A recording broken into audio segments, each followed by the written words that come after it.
জুলাই সনদের কার্যকারিতার জায়গা গণভোটের বিষয়গুলো নিয়ে এক ধরনের অস্পষ্টতা ছিল।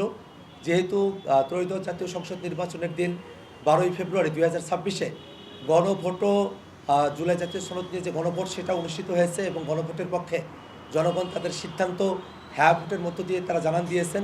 এমন প্রেক্ষাপটে আজকে অন্তর্বর্তীকালীন সরকারের আহ্বানে আমরা জনাব নাহিদ ইসলামের নেতৃত্বে 6 সদস্যের একটি প্রতিনিধি দল মাননীয় প্রধান উপদেষ্টার বাসভবন যমুনায় আমরা জুলাই জাতীয় সনদ স্বাক্ষরের উদ্দেশ্যে আমরা এসেছিলাম। আমরা সেই জুলাই জাতীয় সনদে আমরা স্বাক্ষর করেছি এবং আমরা একটা শর্ত সাপেক্ষে সেখানে স্বাক্ষর করেছি। আমরা বলেছি যে নোট অফ ডিসেন্ট ব্যতি রেখে গণভোটের গণরায়ের পূর্ণাঙ্গ বাস্তবায়ন সাপেক্ষে জনাব নাহিদ ইসলাম আহ্বায়ক এবং আক্তার হোসেন আমি সদস্য সচিব এই জুলাই জাতীয় সনদে আমরা স্বাক্ষর করলাম।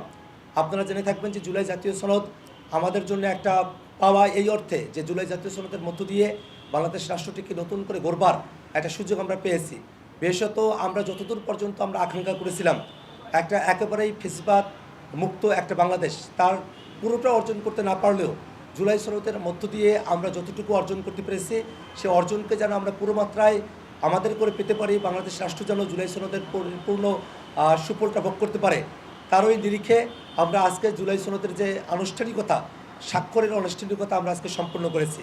আমরা আপনাদেরকে একটা বিষয় জানিয়ে দিতে চাই যে এবারের যে নির্বাচন সেটা যেমন একই সাথে জাতীয় সংসদ নির্বাচন এবং একই সাথে এটা সংবিধান সংস্কার পরিষদের নির্বাচন। আগামীকাল শপথ গ্রহণ অনুষ্ঠান অনুষ্ঠিত হবে। আমরা এটা আশা করি এবং জাতীয় নাগরিক পার্টি এনসিপির তরফ থেকে এই দাবি রাখছি যে আগামীকাল কোনো প্রকার ব্যত্যয় ব্যতিরেকেই প্রথমে সংবিধান সংস্কার পরিষদের সদস্য হিসাবে যারা নির্বাচিত হয়েছেন তারা শপথ গ্রহণ করবেন এবং তারপরেই জাতীয় সংসদের সদস্য হিসেবে তাদের যে শপথ সেই শপথ তারা গ্রহণ করবেন এবং উভয় শপথই অবশ্যই একজন ব্যক্তি অর্থাৎ জুলাই জাতীয় সনদে যেভাবে বিবৃত হয়েছে যিনি চিফ ইলেকশন কমিশনার আছেন তার নেতৃত্বেই তার হাত ধরেই আমরা জুলাই জাতীয় সনদের মতো করেই সংবিধান সংস্কার পরিষদের শপথ এবং জাতীয় সংসদ সদস্য হিসেবে যে শপথ সেটা আমরা গ্রহণ করব।